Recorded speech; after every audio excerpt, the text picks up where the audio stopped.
ચાણસ્માના ઝીલિયા અને જસલપુર ગામે મેળો ભરાયો. લોકો ઉમટી પડ્યા. શ્રાવણ માસ દરમિયાન ચાણસ્મા તાલુકાના ઝીલિયા ગામે દર સોમવારે ભગવાન ઝીલેશ્વર મહાદેવના સાનિધ્યમાં મેળો ભરાય છે.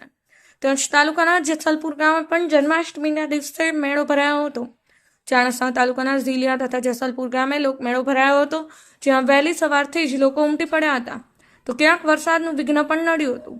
યોજાયેલ મેળામાં બાળકોને રમવા માટે ચકડીઓ તથા રમકડા સહિતના ખાણીપીણીના લારીઓ ખડકાઈ હતી.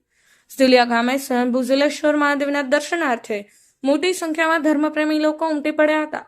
તેમજ ફરાળી પ્રસાદનું પણ આયોજન કરવામાં આવ્યું હતું. નિખિલ જોશી, પાટણ ન્યૂઝ 24, પાટણ.